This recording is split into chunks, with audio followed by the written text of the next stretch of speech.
ہاں بہت سارے لوگوں کو پسند نہیں آ رہا ہے کہ میں نے اسلام قبول کیا ہے، تو کیا اسلام قبول کرنے والی میں پہلی لڑکی ہوں جو ایسے کپڑے نہیں پہن سکتی؟ تو ایک کام کیجیے نا، ٹھیک ہے میں نے اسلام قبول کیا ہے، میں 5 ٹائم کی نمازیں پڑھتی ہوں، میں ابھی نئی اسلام میں آئی، میرے ناخن انہیں دقت دے رہے ہیں، ان کو میرے کپڑے دقت دے رہے ہیں، تو ان سب کو بولیے کہ میرے اکاؤنٹ میں پیسے ڈالے، اور جو عادل میرے ہسبینڈ جو مجھے قرضہ کر کے گئے، مجھے لٹ کے گئے ہیں، برباد کر کے گئے، وہ سارے پیسے مجھے دلا دیں، میں پھر سے ویسے کپڑے پہننا شروع کر دوں گی جیسے وہ چاہتے تھے۔ اور اللہ کو ناخن سے کپڑوں سے کوئی لینا دینا نہیں ہے، اللہ دل دیکھتا ہے، اللہ رحمت کرتا ہے کہ میں کتنے غریب لوگوں کی مدد کر رہی ہوں، ہے نا۔ میں نے اتنے بھی شرم حیا کے کپڑے اتار کے پھینکے نہیں ہے، نیوڈیٹی نہیں کری ہے، میں وقت کے حساب سے گلیمرس کپڑے پہنتی ہوں کیونکہ میں بالی ووڈ میں ہوں، میں کوئی ایڈوکیٹ نہیں ہوں، میں کوئی پائلٹ نہیں ہوں، میں کوئی ڈاکٹر نہیں ہوں کہ مجھے پورے کپڑے پہن کے صرف آفسوں میں جانا پڑے، میں گلیمرس بالی ووڈ میں ہوں اور مجھے وہی آتا ہے، تو مجھے وہاں پہ گلیمرس بننا پڑتا ہے۔ میرے ناخنوں پہ مت جائیے، میرے لاشز، میرے میک اپ، میرے ہیئر، میرے کپڑوں پہ مت جائیے، مطلب یہ چاہتے کہ میں نماز ہی نہ پڑھوں، یہ شیطان لوگ ایسی باتیں کرتے ہیں۔ ایسے بہت سارے مولانا میرے بھائی ہے جو مجھے کہتے ہیں نہیں بہن آپ اسلام میں آئی وہی کافی ہے، اپنے حساب سے نماز پڑھے جو رولز ہے، اور نماز پڑھے، اللہ کے قریب رہی ہے، کیا پہنتی کیا کھاتی اس سے کوئی لینا دینا نہیں ہے، اوپر دینے والا اللہ ہے۔ اگر اللہ نے مجھے ایک دن اتنا پیسہ دے دیا، میرے قرضے میرے لون نکل گئے، تو میں پھر سے مجھے ایسا کپڑے پہننے کی ضرورت ہی نہیں ہے۔ سلوار قمیض ساڑی پہن کے کون مجھے کام دے گا؟ آپ ایک ڈائریکٹر مجھے کھڑا کر دیجئے نا۔ بٹ ابھی میں رمضان ہے، میں روزے رکھوں گی وہاں پہ، تو جب آپ نماز پڑھتے میں وضو کرتی ہوں، میں 5 ٹائم کا میں نماز، صبح فجر، پھر ظہر، فجر، ظہر، مغرب، عصر، مغرب، عشاء، 5 ٹائم میں نماز پڑھتی ہوں، اور مجھے خوف اتنا ہے کہ یہ میرا فرض ہے، اگر میں نے اسلام قبول کیا تو میرا فرض ہے۔ میں جیسس میں بھی بلیو کرتی ہوں کیونکہ وہ بھی ہمارے نبی تھے، اور یہ بھی ہے کہ اگر جیسس کو آپ نہیں بلیو کریں گے تو آپ مسلم ہی نہیں ہیں، یہ بات سچ ہے، تو میں ان کو تو پہلے سے بلیو کرتی ہوں، تو اور میں قرآن بھی سیکھ رہی ہوں دھیرے دھیرے۔ ابھی یہ 1 مہینہ رمضان کا نماز پڑھوں گی، اور ڈیفینیٹلی، اور کہتے ہیں ایسے کپڑے مت پہنو، تو آپ مجھے جج مت کرو، میں اسلامک ہوں، مجھے اپنائیے، میں جیسے بھی، مجھے ڈرائیے مت کہ آپ کے لمبے ناخن ہونے سے، یہ ہونے سے اللہ تمہاری دعا قبول نہیں۔ اللہ نے میری دعا قبول کر لی، میرے لمبے ناخن سے بھی، میرے میک اپ سے بھی۔ اللہ اور میرے بیچ کا رشتہ میرا پیار ہے، میرا خدا۔ انسان کو میں سب سے پہلے پیار نہیں کروں گی، سب سے پہلا میرا پیار صبح اٹھ کے میرا اللہ ہے، سونے سے پہلے میرا اللہ ہے، میرا خدا ہے، آسمانی خدا ہے میرا۔ تو آپ مجھے سکھائیے مت، گیان مت دیجیے زیادہ۔ شکریہ۔ اکثر سب مذہب میں سکھایا جاتا ہے کہ عورتوں کو چھیڑنا نہیں چاہیے، عورتوں کا بلاತ್ಕಾರ نہیں کرنا چاہیے، زنا بالجبر نہیں کرنا چاہیے۔ ہندوازم میں سکھایا جاتا ہے، عیسائیت میں سکھایا جاتا ہے، اسلام میں بھی۔ لیکن اسلام میں اس کے علاوہ صرف یہ نہیں کہا جاتا ہے کہ عورتوں کو چھیڑو مت، ان کا بلاತ್ಕಾರ، زنا جبر مت کرو، لیکن یہ بھی دکھلایا جاتا ہے کس طریقے سے معاشرے میں ایسا ماحول پیدا کیا جائے کہ کوئی بھی شخص کوئی بھی عورت کو نہیں چھیڑے گا، بلاತ್ಕಾರ کرنے کی بات تو دور ہے، چھیڑے گا ہی نہیں۔ اسلام میں حجاب ہے، اکثر لوگ عورتوں کے حجاب کے بارے میں ذکر کرتے ہیں، لیکن اللہ سبحانہ و تعالیٰ قرآن مجید میں پہلے مردوں کے حجاب کے بارے میں کہتے ہیں۔ اللہ تعالیٰ فرماتے ہیں سورہ نور میں، سورہ نمبر 24 آیت نمبر 30 میں، کہہ دو مومن مردوں سے کہ اپنی نگاہ نیچے کرے۔ جب بھی کوئی آدمی کوئی عورت کو دیکھتا ہے اور برے خیالات آتے ہیں، قرآن مجید میں بھی لکھا ہے فوراً اپنی نظر کو نیچے کرنا چاہیے۔ اس کے بعد اللہ تعالیٰ فرماتے ہیں عورتوں کے حجاب کے بارے میں، سورہ نور سورہ نمبر 24 آیت نمبر 31 میں اللہ تعالیٰ فرماتے ہیں کہہ دو مومنات سے، مومن عورتوں سے کہ اپنی نظر نیچے کرے اور اپنے چادر کو سینے پہ ڈھکے اور اپنی زینت کی نمائش نہ کرے، صرف جو عام طور پہ ظاہر ہے، اس کے علاوہ اپنی زینت کو چھپائے۔ صرف محرم کے سامنے اجازت ہے کہ شوہر، لڑکے، والد وغیرہ۔ اسلام میں جب ہم قرآن اور صحیح حدیث پڑھتے ہیں، حجاب کے 6 نقاط ہیں۔ سب سے پہلے نقطہ ہے سطر، مرد کے لیے ناف سے لے کے گھٹنے تک ایکسٹینٹ، عورتوں کے لیے سارا جسم چھپا ہونا چاہیے، صرف چہرہ اور ہاتھ کلائی تک کھلا رہ سکتا ہے۔ باقی 5 نقاط مرد اور عورت میں یکساں ہے۔ دوسرا نقطہ، کپڑے اتنے مہین نہیں ہونا چاہیے، اتنے پتلے نہیں ہونا چاہیے جس کے تھرو آپ دیکھ سکیں۔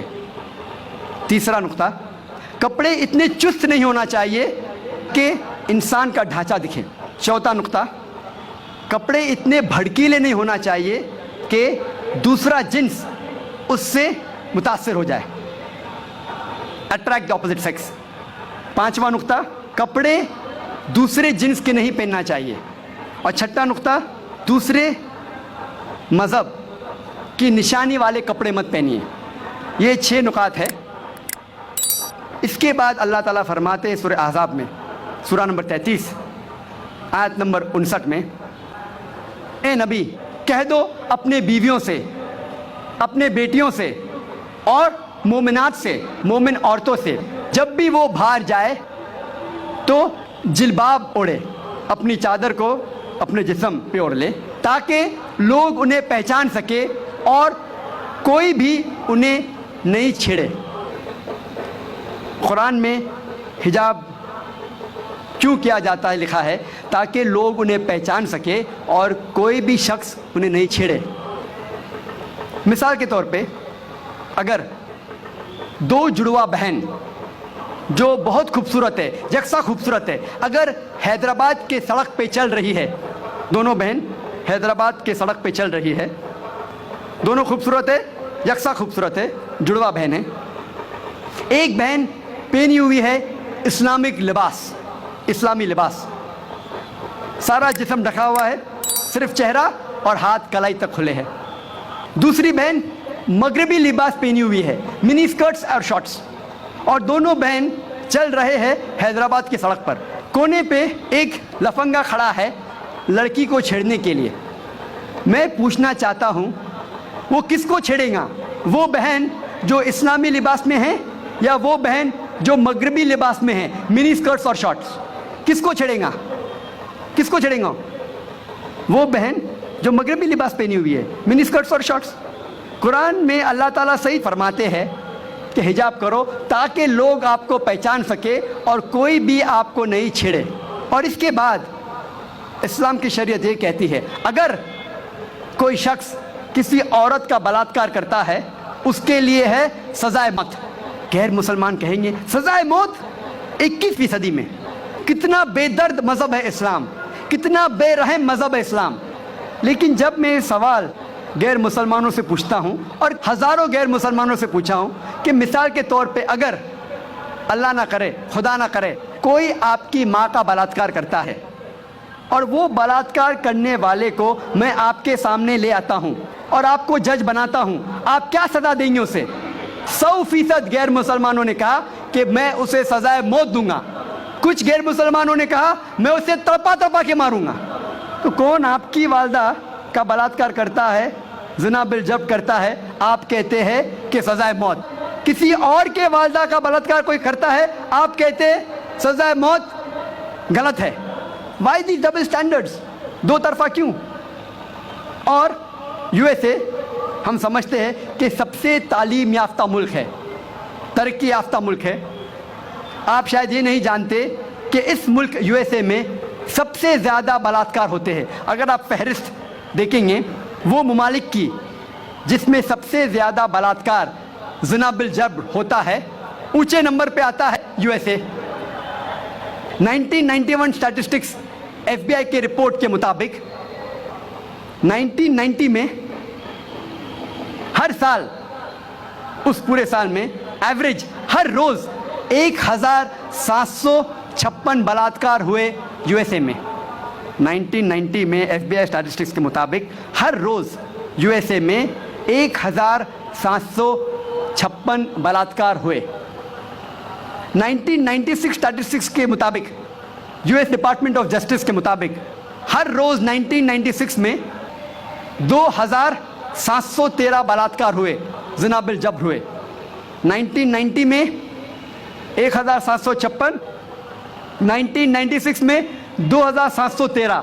ہو سکتا ہے 6 سال میں امریکن اور نڈر ہو گئے، اس سے تعداد بڑھ گئی۔ 1996 اسٹیٹسٹکس کے مطابق ہر 32 سیکنڈ میں ایک بلاత్కాر ہوا یو ایس اے میں۔ ہر 32 سیکنڈز ہم یہاں تقریباً 2 سے 3 گھنٹے ہے ادھر. اس 2 گھنٹے میں 200 سے زیادہ بلاತ್ಕಾರ یو ایس اے میں ہو چکے ہوگے. جب سے ہم یہاں ہیں جمع ہوئے ہیں 2 گھنٹے سے 200 سے زیادہ بلاತ್ಕಾರ یو ایس اے میں ہو چکے ہوگے. میں آپ سے پوچھنا چاہتا ہوں, اگر ہم اسلامک شریعت, اسلامی قانون یو ایس اے میں لاگو کرتے ہیں, کوئی بھی آدمی کوئی عورت کو دیکھتا ہے اور غلط خیالات آتے ہیں, اسے نظر نیچے کرنی چاہیے. اس کے بعد عورتیں اسلامک لباس پہنے, سارا بدن ڈھکا ہوا ہونا چاہیے, صرف چہرہ اور ہاتھ کلائی تک دکھ سکتا ہے. اس کے بعد اگر کوئی آدمی عورت کا بلاತ್ಕಾರ کرتا ہے, زنا بالجبر کرتا ہے, اس کے لیے سزائے موت. میں یہ پوچھنا چاہتا ہوں کہ بلاತ್ಕಾರ کی تعداد جیسے میں بڑھیں گی وہیں کے وہی رہیں گی یا گھٹیں گی؟ گھٹیں گی. اٹس اے پریکٹیکل لا. آپ جہاں بھی اسلامی قانون لاگو کریں گے, اسلامک شریعت لاگو کریں گے, چاہے وہ یو ایس اے میں ہو, کینیڈا میں ہو, یو کے میں ہو, ہندوستان میں ہو, سعودی عربیہ میں ہو, سنگاپور میں ہو, جہاں بھی آپ لاگو کریں گے فوراً آپ کو ریزلٹس ملیں گا.